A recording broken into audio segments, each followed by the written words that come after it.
This is Paul Schmid. Welcome to the Pursuit Zone.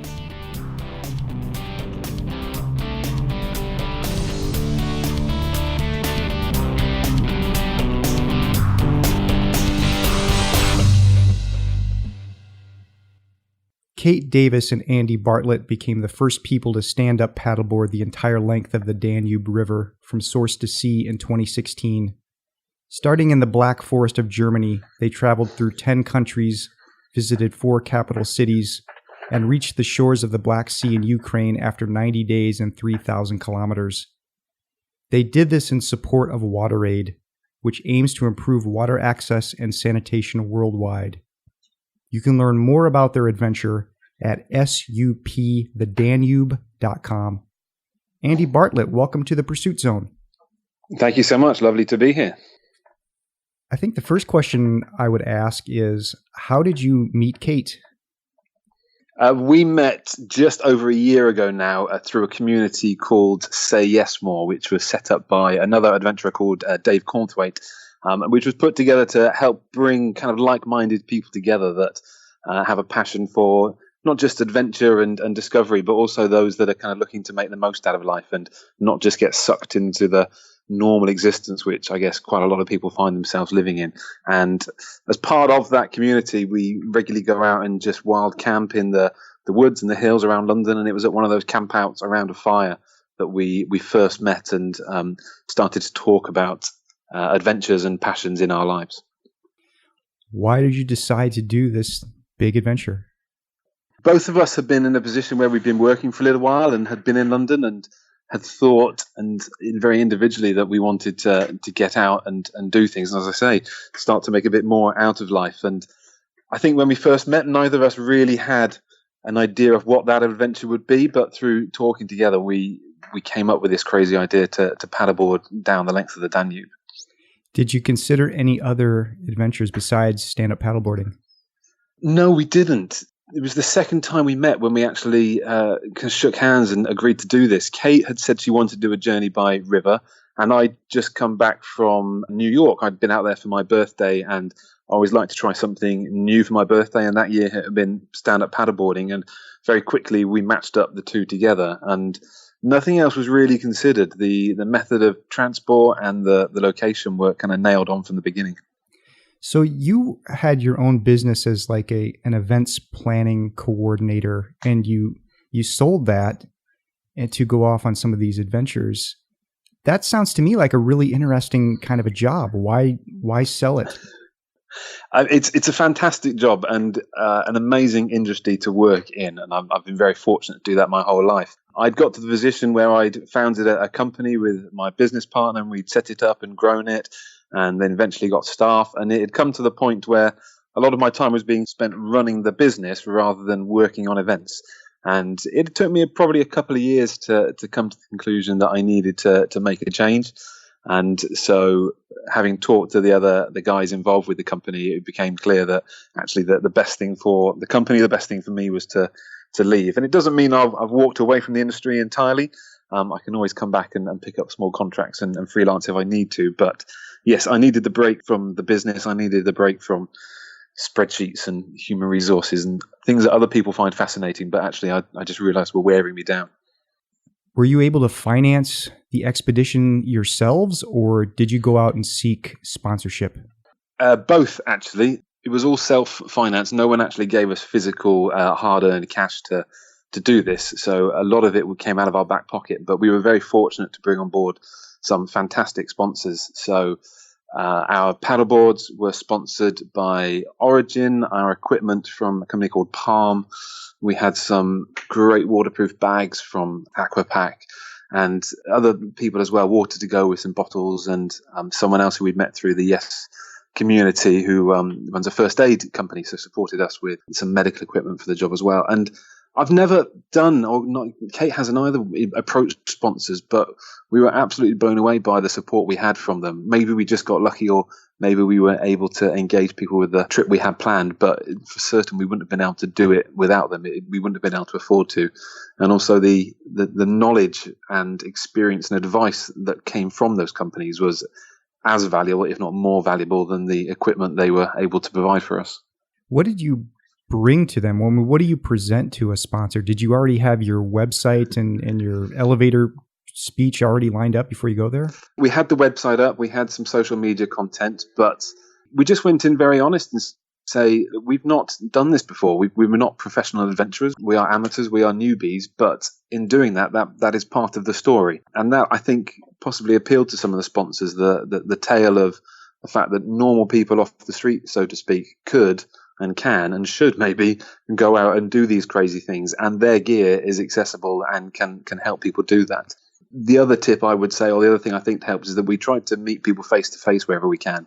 I know from when I had a company, and I'm sure the same is for these guys, everyone gets lots of emails daily, but to actually go and stand in front of someone, look them in the eye and shake their hand, it becomes a far more connected process, and it's a lot easier to understand and communicate what you're trying to do. Tell me a little bit more about the boards that you were on during this adventure and your paddles as well. So as I said, the boards were supplied by a company called Origin. They were inflatable boards. I had a 12-foot long board, which I had from start to finish. Kate bumped around between a few boards for various reasons, just finding the one that was right for her. But they were absolutely brilliant. One of the big advantages of using Origin boards is they are super lightweight. So my 12-foot board weighed only 7 kilograms, which when you're going on such a long adventure and having to lift boards in and out of the water multiple times a day is an absolute godsend. And the paddles came from them as well. They were carbon fiber, so very strong and very light, which again, when you're holding the paddle for 10, 12 hours a day, really helps your arms and muscles be able to work to their full extent. When you say it's inflatable, what does that mean? There must be some sort of foam or something on the inside to give it some more stability or something. I am not aware that there is. It is purely an inflatable device, not like a lilo or anything you would use in your swimming pool at home or in the sea. It's incredibly rigid, and the pressure on the board goes up to 25 psi. And when fully inflated, people don't believe that it is an inflatable board. It is so solid and so hard. I genuinely think they use magic to make it happen. I can't think that science alone is responsible for it. But yes, very, very impressive. And having used a few other boards as well beforehand, nothing really compares as far as I've found in terms of how lightweight, and the materials and technology they've put together is quite phenomenal. So does that mean you can sort of roll it up and put it in your backpack? Absolutely. So when we started the adventure, we flew from London out to Germany, and we just had the boards uninflated, rolled up and in our backpacks. And then when you get to the river, you carry a pump with you and manually blow it up, and then off you go. And when you're finished, you just do the reverse, uninflate it, put it in your bag and fly home again. So how much gear did you guys have with you, and how do you keep it from falling off the board? The amount of gear and what gear we had varied greatly during the journey. When we started back at the beginning of the year, the very low temperatures down below freezing, so we obviously carried a lot of wet and cold weather gear, and our sleeping bags were rated for that kind of temperature. But by the end of the trip, when we got down to the Black Sea, we were up to mid and high 30s. So the amount of clothing and equipment we needed was a lot less. We carried all of our kit with us on the board. We didn't have rucksacks, so we both had a 70-litre duffel bag and a 40-litre duffel bag, which were provided by Aquapack. And they were both fully waterproof, so there was no worries or qualms about having them so close to the water or with the threat of them getting dunked in. And we just strapped them on. The boards have little attachment hooks, so we could use bungee cords and bring them on. But then inside the bags, we used dry bags to keep everything divided and just an added layer of protection, especially when you open the bag up and it's raining, and it just means that it's still going to keep things dry inside. You guys got off to an early start, but you ended up postponing until May. Why was that? We did. We originally started back in March, and we got out into the river, and we knew Europe is cold, and Germany and the Black Forest is cold at that time of year. We hadn't quite appreciated the amount of snow that was going to be falling. It was a little abnormal and high. So we did 3 days worth of paddling, and it quickly became apparent that the weather was just too cold for what we were trying to achieve. And as much as it is an adventure, and as much as it was going to be a challenging, it has to be for the most part, or at least a little bit, enjoyable. And we were finding that the line between adventure and enjoyment was not quite on the right side of the balance. It was also a financial impact. We weren't really able to camp, and when your clothing is wet and cold, and if you are to camp and then you get up the next morning, you're still wet and cold, it quickly moves from being unpleasant to unsafe as well. You've got to be very obviously careful of hypothermia and things like that. So we made the very hard but quite sensible in hindsight decision to postpone, and then went back again in May, as you said, and started again. It was still a little chilly, but quickly warmed up at that point. I read that there's over 100 dams or locks or whatever they are on the Danube. What happens when you get to one of those? There are over 100. There are over 200. I can quite wholeheartedly confirm, having seen them all.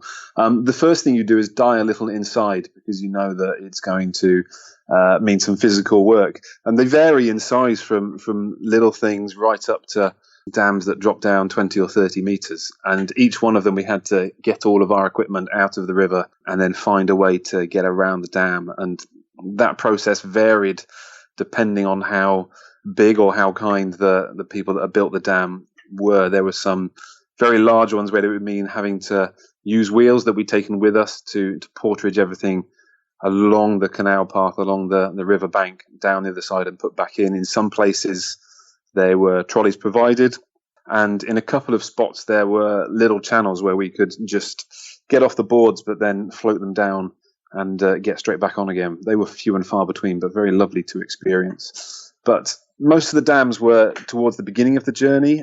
Germany and Austria were the main culprits of providing it. And in the early days, I think our record was 6 or 7 in one day, which, when you imagine a dam can take anything up to 40 minutes or an hour to navigate around, soon means that actually you could find yourself only paddling for 2 or 3 hours in a day, because you're constantly having to get out of the water and move all your kit around. And that takes a lot of effort, and it took a lot of energy.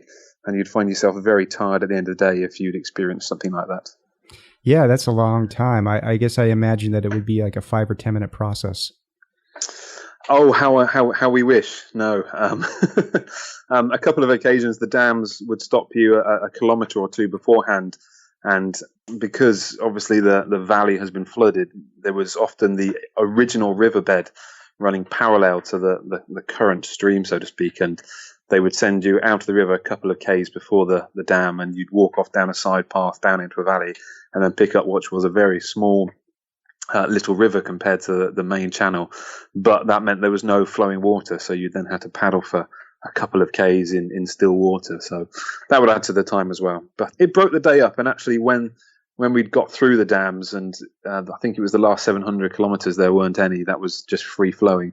We actually found we missed them a little bit, because it broke the day up and it gave us something to focus on or look forward to and give us almost a kilometer marker. But no, if I was to do it again, I'd quite happily do a river that there weren't any dams or stoppages on. What did you find to be the most challenging part of the adventure? Probably the mental struggle to keep going.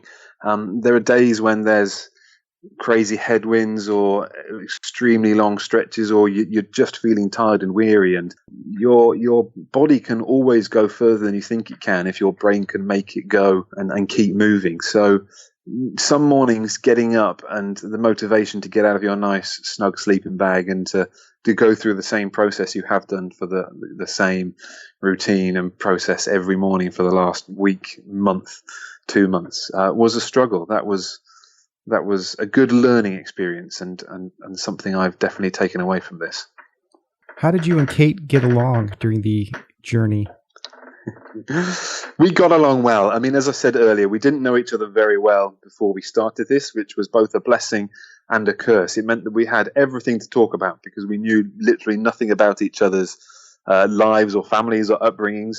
So there was lots to talk about. And being on an adventure like this is great because there's always something to focus on. There's a constant conversation about what time are we leaving? Where are we going to stop? Are you hungry? What do we think the river's doing? How far's the dam? There's always something to keep talking about. We're very both relaxed people and we were very focused and we were quite clear about why we were doing that. We did have falling outs, but that's entirely natural because it's entirely unnatural to spend 3 months with one solitary other person. But we only fell out twice and they were both quite meaningless, frivolous arguments. Maybe Kate would disagree. Unfortunately, she can't be on the call today. But no, we got on well, and we are still good friends, and we have spoken to each other and seen each other since we've been back.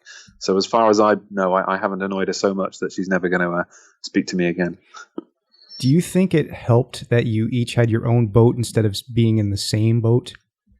Very much so, very much so. And equally, we had separate tents as well. And I think it's very important on the journey like this to make sure you have your own space and your own time. And although we did paddle together for a large portion of it, and it was always great to chat and talk and sing and to make up silly quizzes and games, there was moments every day where we would paddle on our own and always keep each other within sight. There's always a safety element to these things. But no, we would often say, right, I'll see you in an hour, I'll see you in 3 hours, and one of us would pedal ahead and just keep an eye and make sure the other person is there. But that own space, that own physical and mental time was really important to us both.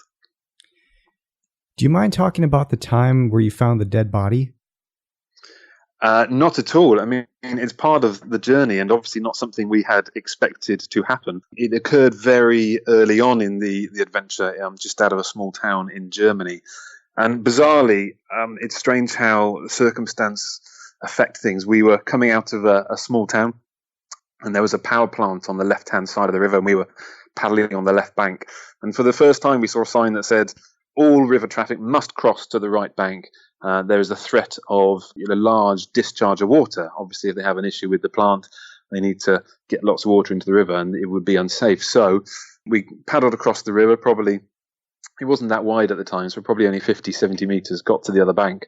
And then as we were going forward, we saw something floating ahead of us. You don't really pay attention. There's a lot of debris floating in the river. So I'm very used to seeing pieces of wood, tree trunks, branches, even, bits of rubbish, unfortunately. But as we got closer, the outline started to look familiar. And it was fascinating looking back that how your brain tries to convince yourself that it's not what you think it is. But as we got closer, it became very apparent that it was, as you say, there was a dead body floating head down in the water. So Kate went over to the side, and I did a couple of laps just to make sure, because you're still trying to think it's a mannequin, it's a doll, it's anything but an actual human. But unfortunately, it was.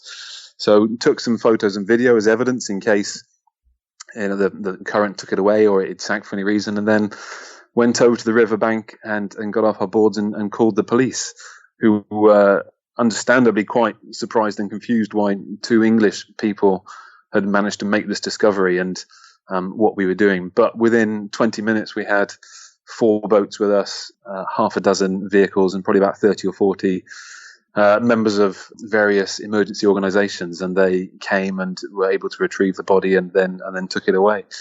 So yes, a very unusual set of occurrences, and looking back, it's very surreal. We probably all told it only took about 40 minutes from when we first made the discovery to them leaving, and you are kind of left with this strange sense of, did that really happen? Did that just happen to us? But yes, not something we were expecting, not something we were prepared for, and obviously, hopefully, something that we and everyone else won't have to experience. You mentioned that there was a sign telling you to go across the river. Were the signs all along the way written in English? No, they weren't. No, I'm going to say from memory, no signs were written in English, which surprised me. I know that us Brits and maybe Americans as well that speak English have this theory that everywhere in the world, should be written and people speak English and we don't need to learn other language, which is a woeful opinion to have. But all the signs were written in mainly the language that the country we're going through. German was the main language of the river, but being an international waterway, I think I had kind of assumed that there would be a uniform language. Thankfully, Kate speaks German. She would say not very well. I would say it is very good German. She lived in Germany for a little while as well. So she was able to translate, and that's how we knew that we had to move across. Plus, I think on that occasion, there was a very visual arrow and pictorial information as well. So we knew exactly what we needed to do. When you get towards the end, you have to pick 4 routes to get to the Black Sea. How did you choose the route or I should say maybe the channel to pick? How did you make your choice? Yeah, that's right. There are four different ways you can get from the river out to the Black Sea. And actually the decision was fairly simple for us. The first one heads off 300 kilometers from the actual end of the river and kind of takes a shortcut. That's where a lot of the main shipping goes. It's a man-made dead straight channel, 64 kilometers. We didn't want to take that one. That would have felt like cheating. That would have meant we would have missed out on the delta, which the other three are in. One of the channels forms the border between Romania and Ukraine. You need a visa to enter Ukraine, and it's kind of the demarcation at the edge of Europe. So it's a very sensitive political border. There's a lot of patrol boats, and not many people use it. It's the longest, it's the twistiest, and it is the least used. So we discounted that one as well. And then there's two more. There's another shipping channel. So if any boats actually do need to get all the way into the delta, into the towns and cities there's a fairly straight path through there, which we've been told is fairly boring. Lots of long, straight channels with big ships passing. Or the fourth and final one, the St. George's Channel, which goes through the delta. It twists and turns. There's lots of lovely villages. You get to see a lot of wildlife, a lot of the local villages. They're only accessible by the river. And it was the one that everyone we'd spoken to had recommended, and it turned out to be the perfect choice. How'd you guys hold up physically over the adventure? And I was also, second part of the question is, do you get any motion sickness when you're out there? No motion sickness, no. Even when it was really choppy, you're so busy trying to stay on the board and make it move forward, I don't think your brain would have a chance to realize what was going on and even contemplate feeling sick. In terms of physically, we both suffered at various points. I personally found it not exhausting, but you've got more weary. It's not like previous things I've done, cycling and walking and running, where you can get out of breath very quickly. You go up a hill and there's a lot of effort required suddenly, and your heart beats and then you feel tired. With paddleboarding, it's a very gentle, I would say relaxed, but that's not quite right. You find yourself getting weary over a period of hours and days rather than quickly over minutes or so. So it would get to the point where I knew I needed to take a half day or get a good feed inside me more than what we were just cooking. And then once you'd done that, your body was good to go again. It could probably last another week. Kate struggled a little bit towards the end and actually had to take a few days off the river. Her back ended up being a lot of pain in her arms as well. So yeah, physically it did take a toll on us, but thankfully we're both able to meet up towards the end and paddle the last 72 kilometers together. When you look back on it, what's your most memorable parts of the adventure? The most memorable parts, apart from finding dead bodies and some big moments like that, I think the overriding memory is the people that we met along the way. It was fascinating to see the places and how the landscape changed. And the river starts very small and in the forest of Germany and goes through such a varying landscape and ecosystem. But actually it was the people that lived along the river that really made it for me, and that will be the overriding memory of what I take away with me from the adventure. Tell me a little bit about WaterAid. We did the adventure for many reasons, personally, to challenge ourselves mentally and physically, but we were also very keen. We wanted to make it more than just about us. And spending so much time on the river, WaterAid seemed like a great fit of a charity to support by doing this. It's a charity we've both supported and raised money for in the past, and it was just fantastic to be able to help and support their work. They do such amazing things. When I first picked WaterAid as a charity to support, it was staggering to me when I looked into it how many people live not just without safe water, but without sanitation as well. And the amount of people, especially children, that die. I think it's 900 children a day die across the world because they don't have access to safe water and good sanitation. And when you hear figures like that, it almost doesn't matter how good their education is or how nice a house they live in. If you don't have clean water, that is one of the ultimate basic, almost human rights. And to be able to support WaterAid's work in doing that and to help ensure more people have access to that fresh water, to that safe sanitation, became very important to us. Are there any plans for a book or a movie? I think we're still both trying to process what has happened and bring some sort of clarity. But yes, I took a fair amount of video footage along the way and suspect in the fullness of time there may well be a short film put together. And Kate was very good and diligent at keeping a daily diary and has already talked while we were on the river about putting that into a book format. So yes, quite possibly, but probably not immediately. If someone was going to ask you for advice, if they wanted to do something similar to this, what advice would you give them? If someone was going to try and do anything like this, I would tell them to do it. One of the biggest challenges is getting to the start line. And if you can get that far, then in my experience, the adventure is normally easier. Talk to people that have done things before, fill your brain with knowledge, fill your brain with other people's experiences, and do as much research as possible. Then go out and get the best equipment you can afford. We found on a couple of occasions we should have spent that extra £50 or £100 to just go up above and beyond what we thought we'd need. And if you have good kit with you and got good knowledge of what's going to happen, then you should be good to go. Looking back, do you have any regrets? You're not the first person to ask this, and thinking about regret is something I struggle with. It's not something I like to really acknowledge. A regret feels like I'm looking backwards, where I always like to look forward. So if I can rephrase it and go, what did I learn rather than what do I regret not doing? I think for the next time I will get better at sharing the adventure with other people, not just while I'm doing it, but beforehand as well, and try and find ways to make people feel more included in what I'm doing.